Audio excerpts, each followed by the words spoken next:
आप उसको पूरा करके उन तक वो जो भी PDF मांग रहे हैं या फोटो मांग रहे हैं वो पहुंचाएं। और भी बच्चे इसमें जुड़े हैं अभी। अब हम चलते हैं हमारे टॉपिक पर। ये कुछ बातें थी जो मुझे आपको बतानी थी। हमने लास्ट पढ़ा था कि आवेशों के निकाय के कारण विद्युत क्षेत्र की तीव्रता।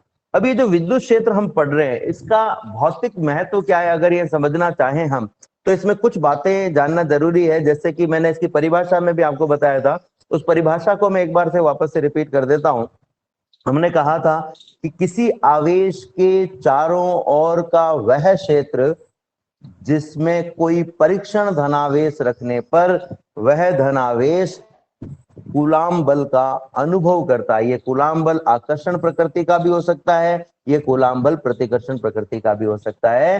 तो जिस एरिया में, जिस क्षेत्र में, जिस किसी आवेश के चारों ओर की जो जगह है, उस जगह में अगर हम कोई परीक्षण धनावेश रखें और वो परीक्षण धनावेश जो है वो कूलाम बल का अनुभव करे, तो समझ लीजिए कि उस एरिया में विद्युत क्षेत्र काम कर रहा है। और जहां तक वो जो आवेश है आकर्षण या प्रतिकर्षण बल का अनुभव करता है, वहां तक विद्युत क्षेत्र काम करता है। ये तो थी बात विद्युत क्षेत्र की। फिर हमने कहा विद्युत क्षेत्र की तीव्रता। तो हमने कहा कि किसी भी आवेश के चारों ओर विद्युत क्षेत्र में स्थित किसी बिंदु पर यदि हम कोई परीक्षण धनावेश रखें और यदि वो परीक्षण धनावेश 1 कूलाम हो, तो उस 1 कूलाम के परीक्षण धनावेश पर जितना भी कूलाम बल लगेगा वही विद्युत क्षेत्र की तीव्रता के बराबर होगा। यानी हम कह सकते हैं कि इकाई परीक्षण धनावेश पर कार्यरत कूलाम बल विद्युत क्षेत्र की तीव्रता कहलाती है। और पिछले वाले टॉपिक में हमने ये भी समझा था कि विद्युत क्षेत्र की तीव्रता उस आवेश या आवेशों के निकाय की होती है जो बल लगा रहा है। अब इसमें एक और इंपॉर्टेंट बात है, बहुत ही महत्वपूर्ण बात है, ये आपको याद रखनी है, ये जीवन भर आपके काम आएगी। कोई भी आवेश, चाहे वो एक हो चाहे आवेशों का एक निकाय हो, वो हमेशा ही एक विद्युत क्षेत्र उत्पन्न करता है। कोई भी आवेश, आवेशों का निकाय हमेशा ही विद्युत क्षेत्र उत्पन्न करता है, लेकिन वो आवेश या आवेशों का निकाय जो विद्युत क्षेत्र उत्पन्न करता है वो स्वयं पर कोई बल नहीं लगा सकता है। मान लीजिए कि ए एक आवेश है, ये एक आवेश है। अगर ये ए आवेश इसके चारों ओर इस एरिया में जो आपको दिखाई दे रहा होगा एक विद्युत क्षेत्र उत्पन्न कर रहा है, तो ये ए अपने ऊपर, खुद के ऊपर बल नहीं लगा सकता। ये ए जब भी बल लगाएगा तो ये दूसरे पर लगाएगा। यानी हम ये भी कह सकते हैं कि अगर कोई ये कह रहा है कि ये एक क्यू आवेश है और इस पर कोई बल लग रहा है, तो समझ लीजिए कि इसके आसपास में कोई अन्य आवेश या आवेशों का निकाय है जो विद्युत क्षेत्र उत्पन्न कर रहा है, जो इस पर बल लगा रहा है।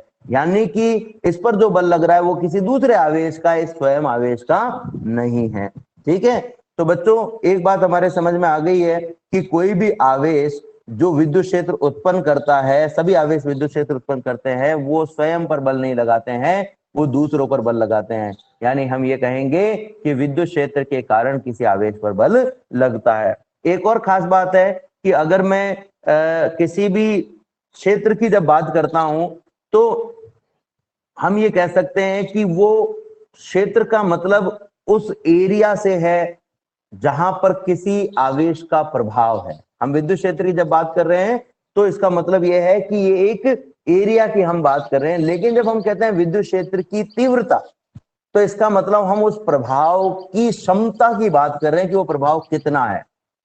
एक तो हमने देखा कि कहां तक है और एक हमने क्या देखा कि कितना है। ये दो चीजें हमने यहाँ पर समझने का प्रयास किया।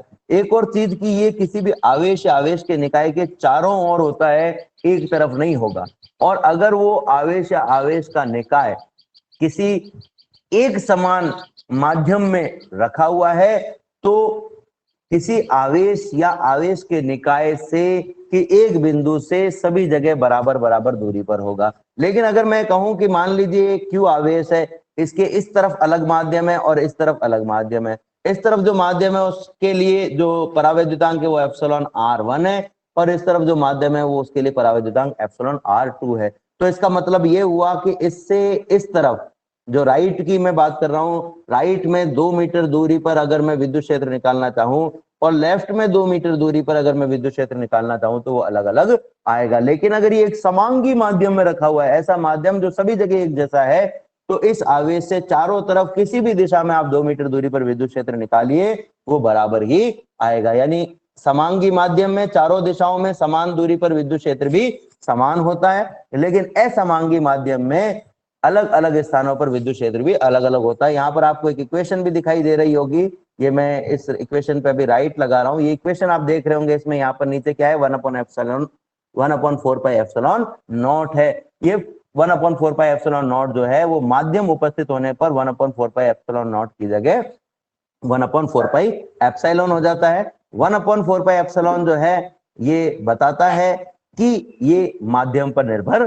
करता है। एक और खास बात इसमें मैं आपको बता देना चाहता हूं कि यहाँ पर हम ये भी कह सकते हैं कि किसी आवेश के चारों ओर अलग अलग बिंदुओं पर विद्युत क्षेत्र का मान भी अलग अलग होता है। इसका मतलब ये हुआ कि किसी आवेश के चारों ओर अगर अलग अलग बिंदुओं पर मैं परीक्षण आवेश धनावेश रखूं तो वो बल भी अलग अलग ही अनुभव करेगा, बराबर बल अनुभव नहीं करेगा।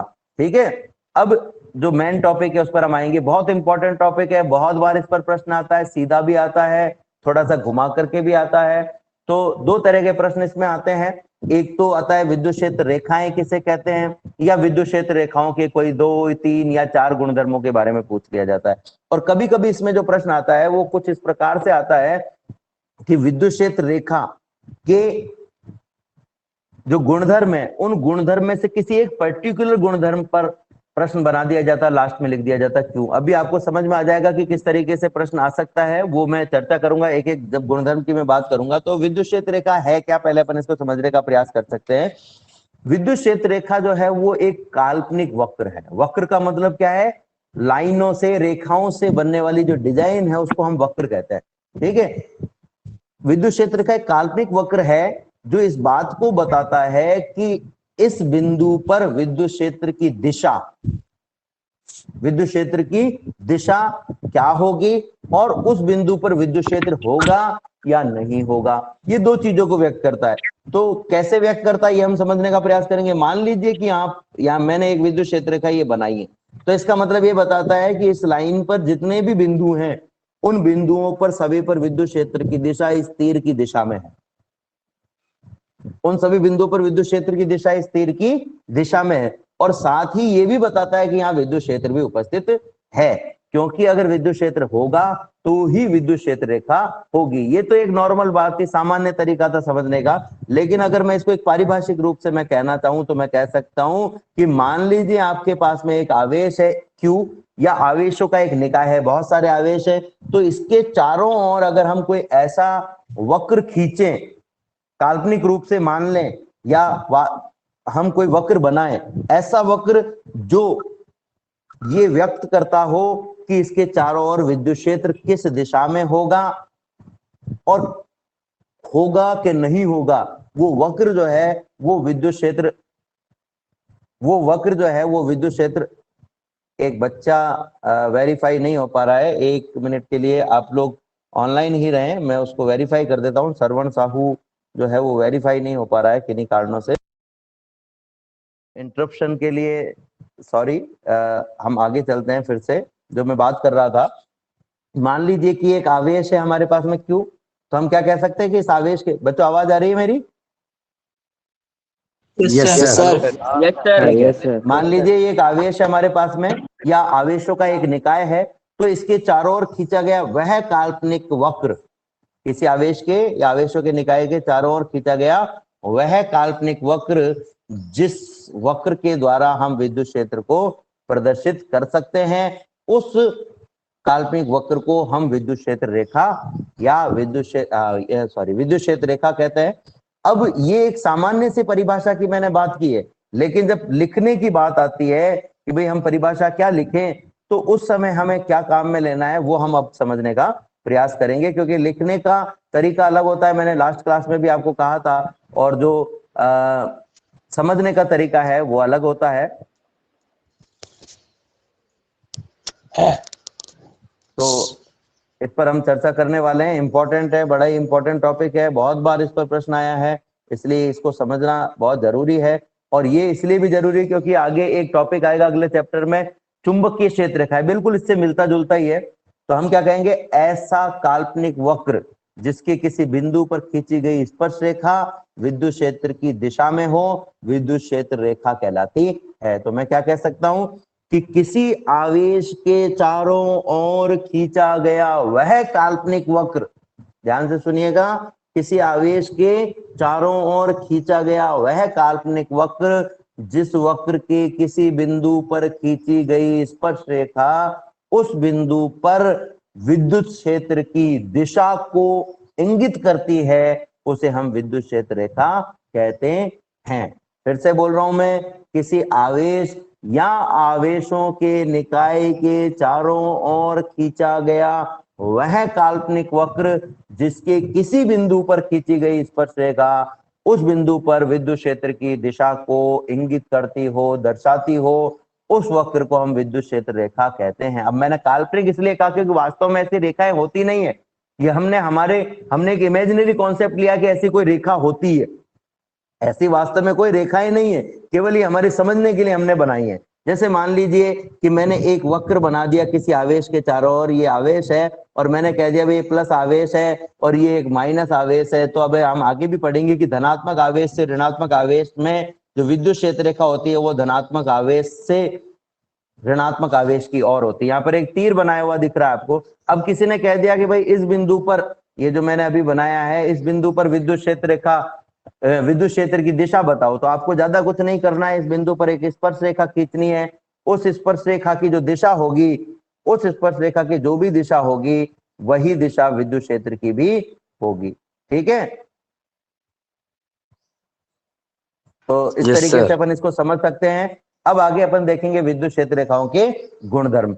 विद्युत क्षेत्र रेखा सबसे पहला जो गुणधर्म है, किसी भी विद्युत क्षेत्र रेखा के लिए हम कह सकते हैं ये हमेशा खुले वक्र के रूप में होती है, बंद वक्र के रूप में नहीं होती। अभी आपको आगे समझ में आ जाएगा, क्यों आ जाएगा। तो मैं इसको थोड़ा सा अलग तरीके से चलता हूँ, व्हाइट बोर्ड पे हम इसको समझने का प्रयास करेंगे कुछ गुणधर्मों को, और उसके बाद में हम इसको पढ़ेंगे। तो पहला गुणधर्म वो कहता है कि किसी आवेश के लिए, जैसे मैं धनावेश के लिए बनाना चाहूं तो धनावेश के लिए विद्युत क्षेत्र रेखा हमेशा आवेश से बाहर की ओर होती है, अब आवेश से बाहर की ओर होती है।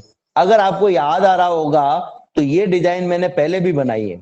ये मैंने कब बनाई थी, जब मैं आपको विद्युत क्षेत्र की तीव्रता के बारे में पढ़ा रहा था, तब मैंने कहा था कि धनावेश के लिए विद्युत क्षेत्र की दिशा निकालनी हो तो आवेश से बिंदु की ओर एक रेखा बना दो। अगर वो बिंदु इधर है तो इधर एक रेखा बना दो, इधर है तो इधर एक रेखा बना दो, इधर है तो इधर एक रेखा बना दो, इधर है तो इधर है। तो ये डिजाइन बिल्कुल वैसा का वैसा ही है। यानी हम कह सकते हैं कि किसी धनावेश के लिए विद्युत क्षेत्र रेखाएं हमेशा आवेश से बाहर की ओर होती हैं।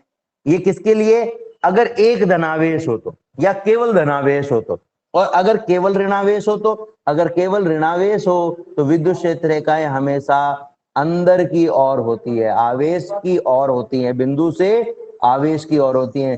तो ऋणावेश के लिए अंदर की ओर और धनावेश के लिए बाहर की ओर। तो ये दो चीजें हमें पता चल गई कि धनावेश के लिए किधर, ऋणावेश के लिए किस तरफ है। आप सबके मन में एक सवाल आ रहा होगा कि साहब धनावेश और ऋणावेश दोनों ही हुए, तो बिल्कुल अगर दोनों हुए तो भी हम समझने का प्रयास करेंगे। ये प्लस आवेश है, ये माइनस आवेश है। अगर धनावेश और ऋणावेश दोनों हुए तो विद्युत क्षेत्र रेखा हमेशा धनावेश से ऋणावेश की ओर होती है।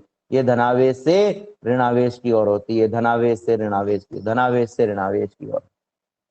एक और खास बात है इसमें, विद्युत क्षेत्र रेखा जब हम बना रहे हैं किसी भी धनावेश और ऋणावेश के लिए, तो ये जो चित्र है आपको दिख रहा होगा, इस चित्र में आपको दिख रहा होगा कि जो आवेश है उसके अगर नजदीक हम जाएं तो विद्युत क्षेत्र रेखाएं पास पास है, और अगर इस आवेश से दूरी पर जाएं तो विद्युत क्षेत्र रेखाएं दूर दूर हैं। इसका मतलब ये हुआ कि आवेश के निकट विद्युत क्षेत्र रेखाएं घनी होती हैं, पास पास होती हैं। ये इस बात को बताता है कि आवेश के निकट विद्युत क्षेत्र का मान अधिक होता है और आवेश से दूर जाने पर विद्युत क्षेत्र का मान कम हो जाता है। इसके साथ साथ एक और खास बात है, इंपॉर्टेंट बात है, बहुत इंपॉर्टेंट बात है, बहुत इंपॉर्टेंट इसलिए कह रहा हूं कि इस पर सीधा क्वेश्चन आता है और कैसे आता है वो भी अपन समझने का प्रयास करेंगे। मान लीजिए कि एक ये विद्युत क्षेत्र रेखा हमने बनाई, अब ये धनावेश से ऋणावेश की ओर है कि केवल एक आवेश के लिए, कि आवेशों के निकाय के लिए, अभी हम उस पर चर्चा नहीं कर रहे हैं, हमें सिर्फ ये पता है कि ये एक विद्युत क्षेत्र रेखा है। इंपॉर्टेंट है, ध्यान से समझना। हम कहेंगे कि किसी भी विद्युत क्षेत्र रेखा के किसी बिंदु पर, मान लीजिए एक बिंदु है, बिंदु थोड़ा मैंने मोटा बनाया है क्योंकि दिखेगा नहीं तो छोटा बनाऊंगा तो मैं, पर ये बिल्कुल बारीक बिंदु है, एक पॉइंट की तरह हम कह सकते हैं। तो किसी भी बिंदु पर अगर आप स्पर्श रेखा खींचो, स्पर्श रेखा खींच दी, अब इस स्पर्श रेखा की दिशा आपको किस तरफ बनानी है, तो ये तीर की दिशा जिस तरफ है उसी तरफ इस स्पर्श रेखा की दिशा बना दीजिए। आप सोच रहे होंगे स्पर्श रेखा बनाई क्यों, इसका फायदा क्या है, तो हम ये कहेंगे कि ध्यान से सुनना बेटा, विद्युत क्षेत्र रेखा के किसी बिंदु पर, ये जो बिंदु हमने बनाया हुआ है इस बिंदु को मैं नाम दे रहा हूं ए, किसी बिंदु ए पर खींची गई स्पर्श रेखा उस बिंदु पर विद्युत क्षेत्र की दिशा को इंगित करती है। यानी अगर आपको किसी ने कह दिया कि ये एक विद्युत क्षेत्र रेखा है, इसके इस बिंदु पर आपको विद्युत क्षेत्र की दिशा बतानी है, तो यहाँ पर एक स्पर्श रेखा खींच दीजिए। यहाँ पर बनानी है तो यहाँ पर देखो, मोबाइल में थोड़ा सा ये सही से ड्रॉ नहीं हो पा रहा है, इसलिए आप समझ लीजिए कि इसको स्पर्श करती हुई है। अगर कोई कहे कि इस बिंदु पर बनाओ तो इस बिंदु पर एक स्पर्श रेखा खींच दो, कोई कहे इस बिंदु पर बनाओ तो यहाँ पर एक स्पर्श रेखा खींच दो, लेकिन इस स्पर्श रेखा की दिशा किस तरफ होगी, जिस तरफ विद्युत क्षेत्र रेखा की दिशा थी। अगर इस विद्युत क्षेत्र रेखा की दिशा इस तरफ थी तो यहाँ पर जब आप स्पर्श रेखा खींचोगे तो इसकी दिशा भी इस तरफ आएगी। तो दो बातें हमें पता चली। एक बात तो ये हमें पता चली कि किसी भी आवेश के लिए अगर हमें किसी बिंदु पर विद्युत क्षेत्र की दिशा बतानी है तो उस बिंदु पर जो विद्युत क्षेत्र रेखा बनाई हुई है उस विद्युत क्षेत्र रेखा के उस बिंदु पर एक स्पर्श रेखा आपको खींचनी पड़ेगी। वो स्पर्श रेखा ही विद्युत क्षेत्र की दिशा को इंगित करेगी। सरल शब्दों में हम कह सकते हैं कि विद्युत क्षेत्र रेखा के किसी बिंदु पर खींची गई स्पर्श रेखा उस बिंदु पर विद्युत क्षेत्र की दिशा को इंगित करती है। इंपॉर्टेंट आ रहा है। अब मैंने कहा था कि ये इंपॉर्टेंट है, लेकिन अब मैं कह रहा हूं कि अब जो अगला वाला आएगा वो इंपॉर्टेंट है। अब आप लोगों के साथ पिछले वाले को भी इंपॉर्टेंट कह दिया, इसको भी इंपॉर्टेंट कह दिया, इसमें ऐसा इंपॉर्टेंट है क्या, तो अभी अपन समझ में, आपको समझ में आ जाएगा इसमें इंपॉर्टेंट ऐसा क्या है। इंपॉर्टेंट है, ध्यान से समझना बेटा।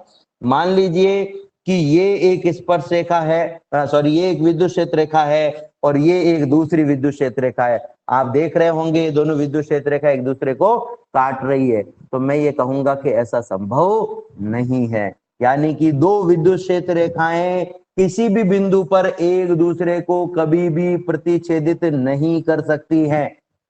दो विद्युत क्षेत्र रेखाएं कभी भी किसी भी बिंदु पर एक दूसरे को प्रतिच्छेदित नहीं कर सकती हैं। इंपॉर्टेंट है। अब प्रश्न कैसे आता है, प्रश्न ऐसा आता है कि दो विद्युत क्षेत्र रेखाएं एक दूसरे को नहीं काटती हैं या दो विद्युत क्षेत्र रेखाएं एक दूसरे को प्रतिच्छेदित नहीं करती हैं, और लास्ट में लिखा हुआ जाता है कारण बताइए या क्यों, मतलब अपने को कारण बताना है। तो कारण क्या है, तो हम कहेंगे कि अगर दो विद्युत क्षेत्र रेखाएं एक दूसरे को प्रतिच्छेदित करेंगी तो ये जो कटान बिंदु है, इस कटान बिंदु पर आपको दो स्पर्श रेखाएं प्राप्त होंगी। एक तो इस पहली विद्युत क्षेत्र रेखा की स्पर्श रेखा और एक ये जो दूसरी विद्युत क्षेत्र रेखा है इसकी स्पर्श रेखा। दो स्पर्श रेखाएं होने का मतलब क्या हो गया, विद्युत क्षेत्र की दो दिशाएं हो गई। एक बिंदु पर विद्युत क्षेत्र की कितनी दिशाएं हो गई, दो दिशाएं। ये बहुत इंपॉर्टेंट तथ्य है, ध्यान रखना। किसी भी एक बिंदु पर किसी भी सदिश राशि की दो दिशाएं संभव नहीं है। किसी भी एक बिंदु पर किसी भी सदिश राशि की दो दिशाएं संभव नहीं है। आप सबको मैंने बताया था कि विद्युत क्षेत्र की तीव्रता एक सदिश राशि है।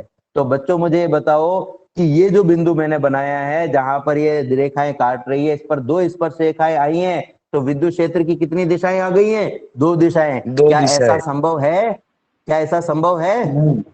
नहीं, ऐसा संभव नहीं है, ऐसा संभव नहीं है। तो हमारा आंसर क्या होगा जब प्रश्न आएगा कि दो विद्युत क्षेत्र रेखाएं एक दूसरे को क्यों नहीं काटती है, तो हम क्या कहेंगे कि यदि दो विद्युत क्षेत्र रेखाएं एक दूसरे को काटेंगी तो कटान बिंदु पर, प्रतिच्छेदन बिंदु पर दो स्पर्श रेखाएं प्राप्त होंगी जो उस बिंदु पर विद्युत क्षेत्र की दो दिशाओं को इंगित करेंगी। यह संभव नहीं है, यह संभव नहीं है। क्लियर है? तो जब प्रश्न आता है तो अब इसमें मैंने, आपको ध्यान होगा तो मैंने इससे पिछले वाले को भी इंपॉर्टेंट कहा था, इसको भी इंपॉर्टेंट, पिछले वाले को इंपॉर्टेंट क्यों कहा, क्योंकि अगर हमें ये नहीं पता होता कि स्पर्श रेखा विद्युत क्षेत्र की दिशा को बताता है तो क्या हम इसका आंसर दे पाते?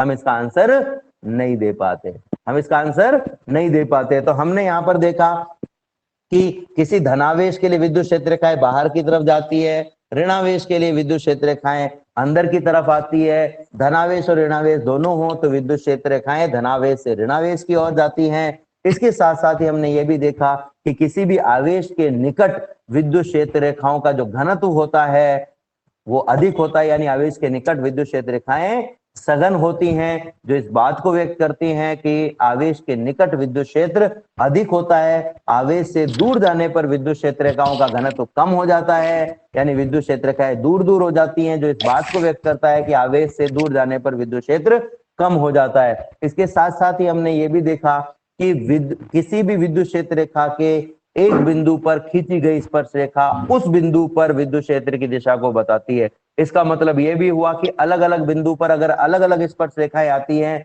तो इसका मतलब अलग अलग बिंदुओं पर विद्युत क्षेत्र की दिशा भी अलग अलग होगी। इसके साथ ही हमने ये भी देखा कि दो विद्युत क्षेत्र रेखाएं एक दूसरे को कभी भी नहीं काट सकती हैं। अब मान लो कि परीक्षा में ये प्रश्न आ गया, ये दो विद्युत क्षेत्र रेखाएं हैं, ये दो विद्युत क्षेत्र रेखाएं हैं।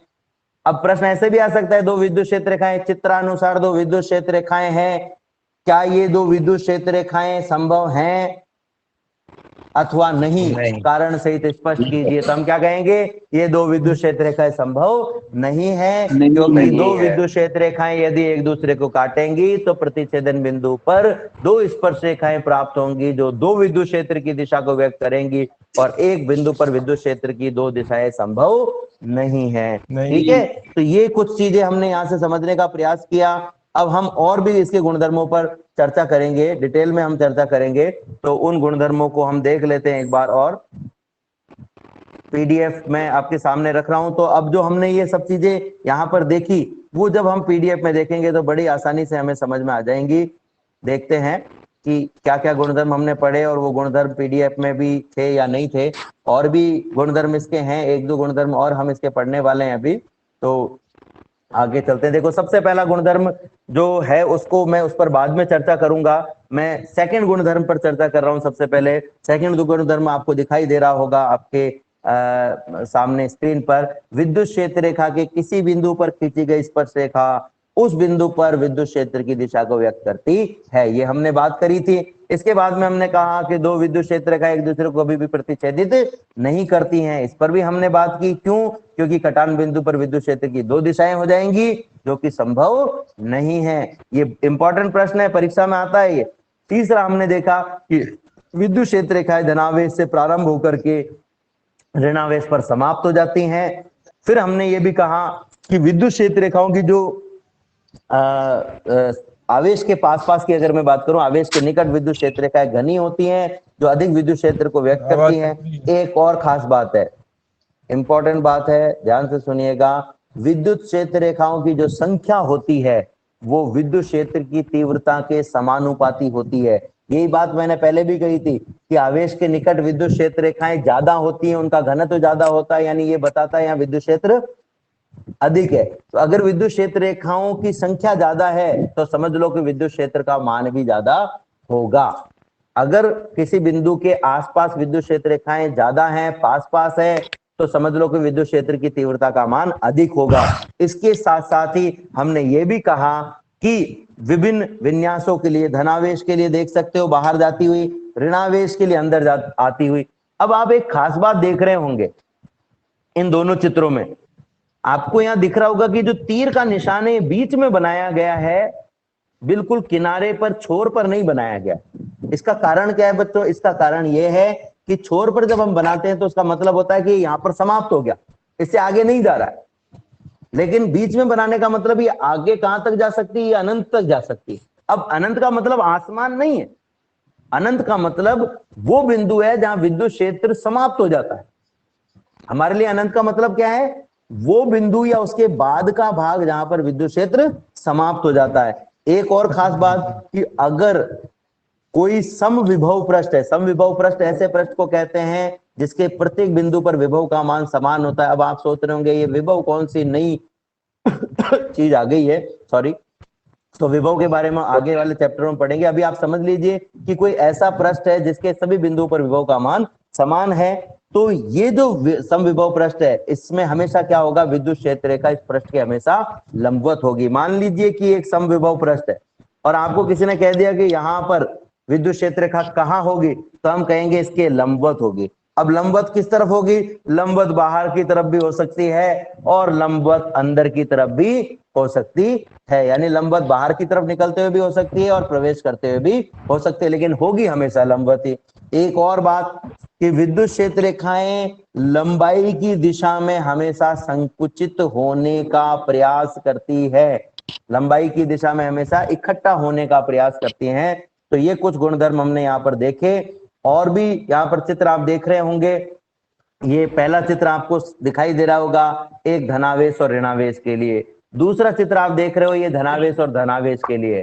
तो इसमें आप देख सकते हो कि विद्युत क्षेत्र रेखाएं एक दूसरे से दूर हटने का प्रयास कर रही हैं। क्यों ये दूर हटने का प्रयास कर रही है, मतलब ये प्रतिकर्षण को व्यक्त कर रहा है। अगर इसी की जगह में ऋणावेश ऋणावेश लेता तो ये का यही चित्र आता, लेकिन इसमें जो चित्र में सेकंड में आपको दिखाई दे रहा होगा तीर जो बाहर की तरफ निकलता हुआ है वो अंदर की तरफ आता हुआ दिखाई देता। तो ये चीजें हमने यहाँ पर देखी। विद्युत क्षेत्र रेखाओं का चित्रण जो था वो सबसे पहले मिस्टर फैराडे ने किया था, इसलिए फैराडे को भी इस विद्युत क्षेत्र रेखाओं के लिए बहुत सम्मानित किया जाता है। हमने ये भी देखा कि धनावेश के लिए विद्युत क्षेत्र रेखा कैसी थी, ऋणावेश के लिए विद्युत क्षेत्र रेखा कैसी थी। अब अगर मान लीजिए आपको कोई विद्युत क्षेत्र रेखाएं बना करके दे दे और उस विद्युत क्षेत्र रेखाओं को बनाने के बाद में वो आपसे पूछे कि इस विद्युत क्षेत्र रेखा से आपको क्या क्या पता चलता है, तो 3 डिजाइन आप सामने देख रहे होंगे। ये पहला डिजाइन है, ये दूसरा डिजाइन है और ये तीसरा डिजाइन है। पहले डिजाइन में सारी विद्युत क्षेत्र रेखाएं एक दूसरे के समानांतर हैं और एक सीधी रेखा के रूप में है। ये इस बात को बताता है कि विद्युत क्षेत्र का परिमाण और विद्युत क्षेत्र की दिशा दोनों ही कांस्टेंट है, परिमाण भी कांस्टेंट है और दिशा भी कांस्टेंट है। अब देखो बेटा इसमें एक और खास बात बता रहा हूं मैं। मान लीजिए कि ये विद्युत क्षेत्र रेखाएं ऐसे बनाई हुई है, ऐसे बनाई हुई है, ये एक विद्युत क्षेत्र रेखा, ये दूसरी विद्युत क्षेत्र रेखा, ये तीसरी विद्युत क्षेत्र रेखा, समानांतर दिख रही है आप सबको ये, लेकिन ये बड़ी है कोई छोटी है, कोई बीच किसी विद्युत क्षेत्र रेखा की जो साइज है वो मध्यवर्ती है। तो ऐसी स्थिति में हम क्या कहेंगे कि इन सबकी दिशाएं तो एक जैसी है लेकिन परिमाण एक जैसा नहीं है। सबकी लाइनों की साइज बराबर है, सीधी रेखा है, एक ही दिशा में है, तो इसका मतलब परिमाण भी समान है और दिशा भी समान है, नियत है, कांस्टेंट है, चेंज नहीं हो रही है। ठीक है, अगर इनकी साइज अलग अलग है लेकिन ये समानांतर है तो इसका मतलब इनकी जो दिशाएं हैं वो तो कांस्टेंट है, बदल नहीं रही है, लेकिन इनका परिमाण जो है वो अलग अलग है। इसके साथ साथ ही आप अगला चित्र अगर देखोगे तो इस चित्र को देख करके मुझे कोई भी स्वविवेक से सोच करके बताए कि इन रेखाओं में जो 4 रेखाएं दिख रही है, सेकंड वाले चित्र में आपको बीच वाले चित्र में 4 रेखाएं दिख रही है, इन 4 रेखाओं में से अगर मैं कोई भी एक रेखा लेता, ठीक है, एकार्थ पारीख तक मेरी आवाज पहुंच रही है क्या? एकार्थ पारीख, एकार्थ पारीख मुझे आंसर करना बेटा, मैं जो क्वेश्चन पूछ रहा हूं उसका, कि ये जो 4 रेखाएं आपको दिख रही है सेकंड चित्र में, इन 4 रेखाओं में से किसी भी एक रेखा के कोई 2 अलग अलग बिंदुओं पर अगर मैं स्पर्श रेखाएं खींचता तो क्या वो स्पर्श रेखाएं एक ही दिशा में आती या अलग अलग आती? सोच के बताओ सर। अलग अलग दिशा में आती, अलग अलग दिशा में आती। तो ये स्पर्श रेखाएं बेटा किस चीज को व्यक्त करती हैं? विद्युत क्षेत्र की दिशा को। वेरी गुड, बहुत अच्छे, एकार्थ ने बहुत अच्छा आंसर दिया है, इसको शाबाशी मिलनी चाहिए इसके लिए। तो एकार्थ ने जो आंसर दिया बिल्कुल करेक्ट आंसर था कि ये जो वक्रित रेखाएं हैं इसके प्रत्येक बिंदु पर हम स्पर्श रेखा खींचेंगे तो अलग अलग दिशा में आएगी, और ये जो दिशाएं हैं वो कौन सी दिशाएं हैं? विद्युत क्षेत्र की दिशा। इसका मतलब एक बात तो हमें पता चल गई कि विद्युत क्षेत्र की दिशा कांस्टेंट नहीं है, बदल रही है। विद्युत क्षेत्र की दिशा कांस्टेंट नहीं है, बदल रही है, लेकिन इन लाइनों की लंबाई अगर आप देखोगे तो लंबाई जो है वो बराबर है।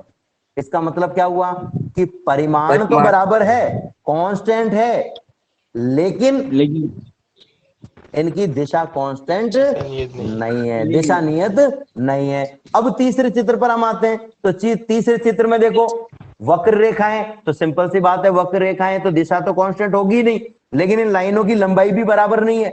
कोई लाइन, सबसे नीचे वाली लाइन सबसे छोटी है, सबसे ऊपर वाली लाइन सबसे बड़ी है, इसका मतलब ना तो परिमाण नियत है और ना ही दिशा नियत है। ये कुछ उदाहरण देखे, ऐसे और भी बहुत सारे उदाहरण हो सकते हैं बेटा, यही उदाहरण नहीं है, और भी बहुत सारे उदाहरण हो सकते हैं, लेकिन फिलहाल हमने कुछ उदाहरण यहाँ पर देखे हैं। अब एक और टॉपिक हम पढ़ेंगे, छोटा सा टॉपिक है, और उसके बाद में हम आज की क्लास खत्म करेंगे, फिर हम अगली क्लास जो है वो कर लेंगे। जो छोटा सा टॉपिक है वो है विद्युत फ्लक्स। इस फ्लक्स को हम कैसे समझ सकते हैं? देखिए, फ्लक्स का मतलब होता है अभिवाह। इसको हिंदी में अपन क्या कहते हैं? अभिवाह। अभिवाह यानी सामने से बहना। आपने देखा होगा कि नली की अगर मैं बात करूं, पानी की नली देखी सभी ने? पानी की नली का जो आगे वाला मुंह होता है, पानी की नली का जो सबसे आगे वाला मुंह होता है, अगर आप उसको ध्यान से देखोगे तो कौन सी डिजाइन का होता है? गोल। कौन? गोल होता है? गोल तो बेटा बॉल होती है, सर्कल गोल तो होता नहीं है, होता है, सर्कल। सर्किल होता है, वृत्त होता है। बहुत सही आंसर दिया इस बच्चे ने, वृत्त होता है। अब अगर आप उस वृत्त को सोचो कि वो सिर्फ आगे का मुंह है, तो एक तरीके से पानी क्या कर रहा है, उस वृत्त में से छलांग मार रहा है। जैसे आपने सर्कस में देखा होगा ना, सर्कस वाला बच्चा एक रिंग में से छलांग मारता है, वैसे वो उस पानी उसमें से क्या कर रहा है? छलांग मार रहा है, यानी बह रहा है। तो वो जो पानी का बहना है वो पानी का फ्लक्स कहलाता है। पानी का बहना क्या कहलाता है? पानी का फ्लक्स। लेकिन फ्लक्स क्या है? एक तरह का मान है। तो हम ये कह सकते हैं कि उस नली के मुहाने पर से प्रति सेकंड अगर मैं प्रति इकाई क्षेत्रफल पानी की मात्रा निकालता तो पानी का फ्लक्स कहलाता। अब सोचो कि आपके पास में, अब सोचिए कि आपके पास में ये एक सर्किल है, ये एक सर्किल है, और इस सर्किल से कुछ विद्युत क्षेत्र रेखाएं निकल रही है। अगर ये सर्किल जो मैंने बनाया है, इसका इमेजिनरी बात कर रहे हैं हम, काल्पनिक बात कर रहे हैं अभी सिर्फ, इस सर्किल का जो क्षेत्रफल होता, अब सर्किल ही नहीं लेना, ये तो सर्किल तो मैंने एक उदाहरण लिया है, सर्किल की जगह ये ऐसा भी हो सकता है, ये अमीबिया जैसा चित्र जो मैंने बनाया है ये ऐसा भी हो सकता है, ठीक है ना? कोई सी भी डिजाइन हो सकती है, कोई सी भी डिजाइन है। तो ये मान लीजिए एक पृष्ठ है। पृष्ठ जानते हो ना किसको कहते हैं? जिस जगह पर आप बैठे हुए हो, जिस टेबल पे बैठे हुए हो, जिस सरफेस पर आप बैठे हो, वो एक पृष्ठ है। पृष्ठ की दो दिशाएं होती है, सॉरी, दो विमाएं होती है, दो अक्षों पे हो सकता है, एक्स और वाई हो सकता है, वाई और जेड हो सकता है, जेड और एक्स हो सकता है। रेखा की एक विमा होती है, एक दिशा होती है, एक्स अक्ष में हो सकती है, वाई में हो सकती है, जेड में हो सकती है, एक्स और वाई के बीच में हो सकती है।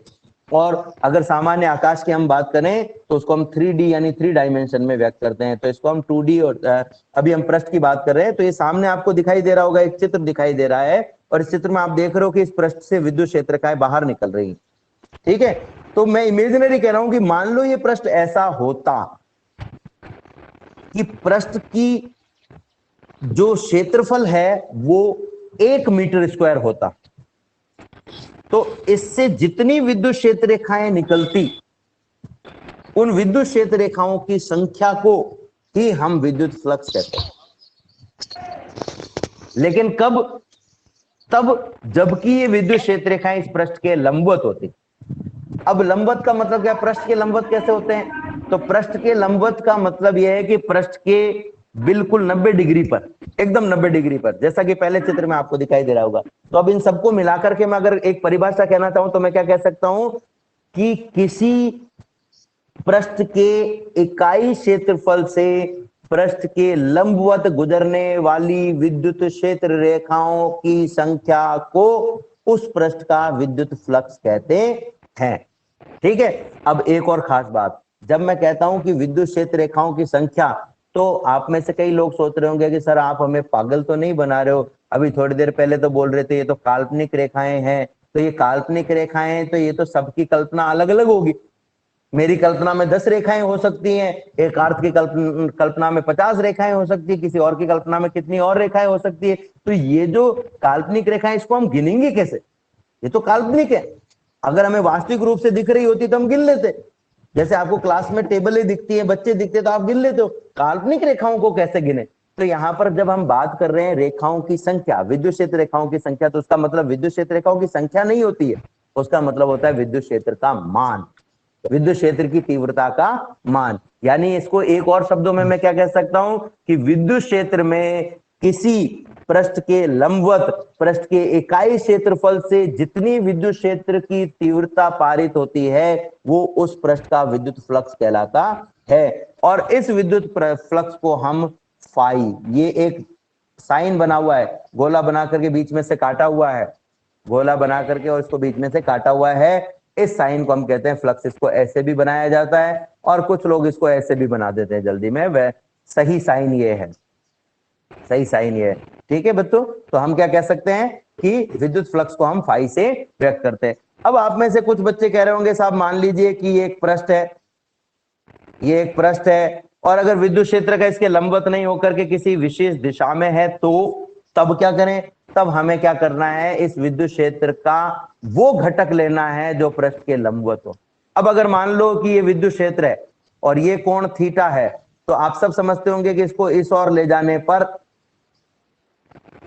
कोण का मान कम हो रहा है और जिस दिशा में कोण का मान कम हो वो कौन सा घटक कहलाता है? कॉस थीटा वाला घटक। यानी अब हमें ई नहीं लेकर के ई कॉस थीटा लेना पड़ेगा। तो आपको क्या करना है, या तो पृष्ठ के लंबवत विद्युत क्षेत्र का मान लेना है, या पृष्ठ के लंबवत अगर नहीं है विद्युत क्षेत्र तो पृष्ठ के लंबवत घटक आपको लेना है।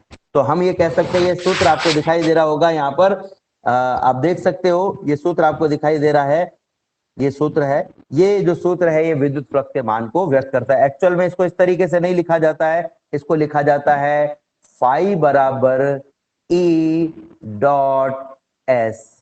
और आप सब जानते हो पिछले क्लास में हमने पढ़ा था, इस डॉट का मतलब क्या होता है? अदिश गुणा, cos थीटा। अदिश गुणा। ठीक है, इस डॉट का मतलब क्या है? अदिश गुणा। और अदिश गुणा का मतलब क्या हुआ? अदिश गुणा का मतलब होता है जब दो सदिश राशियां, ध्यान से सुनना बेटा, जब दो सदिश राशियां गुणा हो और गुणा होने के बाद में जो रिजल्ट आए वो अदिश राशि हो, वो अदिश तो वो अदिश गुणा कहलाता है। तो यहाँ पर दो सदिश राशियां हैं, एक तो ई और दूसरा है एस। एस क्या है? एस का मतलब है सरफेस एरिया यानी कि क्षेत्रफल। तो कई लोग इसको एस की जगह ए लिख देते हैं, एस की जगह ए लिख देते हैं। हम एस क्यों लिख रहे हैं? देखो ए का मतलब एरिया होता है, ए का मतलब क्या है? एरिया। एरिया का मतलब वो खाली भी हो सकता है, उसमें पृष्ठ नहीं हो। एस का मतलब सरफेस एरिया। तो अगर आपने ए लिखा है तो इसका मतलब आपको क्या करना है कि पृष्ठ का ही क्षेत्रफल लेना है। अगर पृष्ठ नहीं है तो काल्पनिक पृष्ठ का क्षेत्रफल लो, लेकिन लो। जैसे आपने देखा होगा कि आपके घरों में थाली है, सबके घर में, वो भी वृत्ताकार है, और मम्मी जो चूड़ी पहनती है वो भी वृत्ताकार है, लेकिन दोनों में अंतर क्या है? थाली अंदर से भरी हुई है, ठोस है, लेकिन चूड़ी जो है वो अंदर से खाली है। तो जब हम चूड़ी लेंगे तो चूड़ी का जो बीच वाला भाग है, परिधि के बीच वाला भाग, उसमें हमें एक काल्पनिक पृष्ठ मानना पड़ेगा। समझ में आई बात बेटा? तो फ्लक्स के लिए आप हमेशा क्या लोगे? पृष्ठ लेना जरूरी है। तो अगर पृष्ठ आपके पास में नहीं है तो आप काल्पनिक रूप से पृष्ठ मान ले। अगर पृष्ठ आपके पास नहीं है तो काल्पनिक रूप से पृष्ठ मान ले। तो अभी हमने एक सूत्र लिखा था, फाई बराबर ई डॉट, फाई बराबर E dot S, E dot S, जहां पर ई एक सदिश है, एस एक सदिश है, और इन दोनों का अदिश गुणा कौन है? फाई।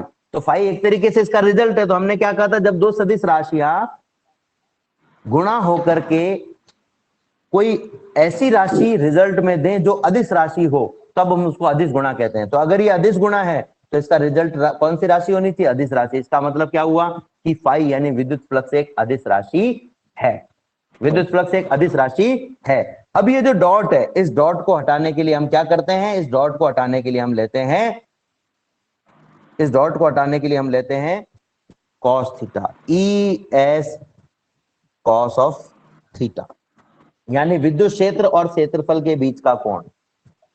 और यहां पर ये विद्युत क्षेत्र और क्षेत्रफल के बीच का कोण नहीं होता है, एक्चुअल में ये होता है विद्युत क्षेत्र की दिशा और क्षेत्रफल की दिशा के बीच का कोण। विद्युत क्षेत्र की दिशा और क्षेत्रफल की दिशा के बीच का कोण।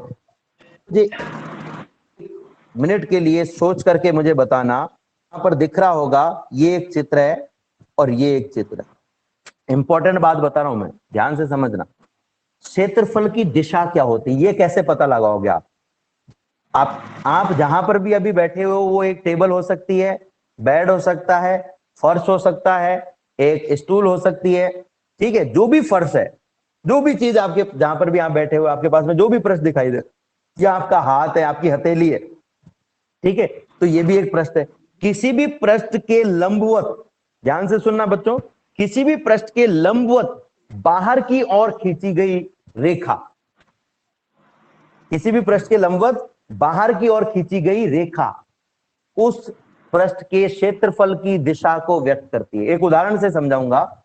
मान लीजिए कि आप किसी जमीन पर खड़े हुए हो, तो अगर आप ध्यान से सोचोगे तो आप जमीन के लंबवत हो कि नहीं हो? Yes sir. लंबवत हो, तो आप जो है वो उस जमीन के क्षेत्रफल की दिशा को व्यक्त कर रहे हो। अब सोचो कि आपको अगर कोई दीवार है आपके घर में और उस दीवार पर आपको क्षेत्रफल की दिशा बतानी है, तो क्या करोगे? उस दीवार के लंबवत एक रेखा खींच दो, यानी उस दीवार में जो कील आपने ठोकी है वो कील उस दीवार के क्षेत्रफल की दिशा को बता रही है। समझ में आई बच्चों की नहीं आई बात? आप अगर आपके पास में एक किताब होगी या कॉपी होगी या कोई फर्श होगा, उस फर्श पर आपके पास में पेन या कोई भी चीज है तो उसको खड़ा करो, उसको खड़ा रखोगे तो वो किसकी दिशा को बताएगा?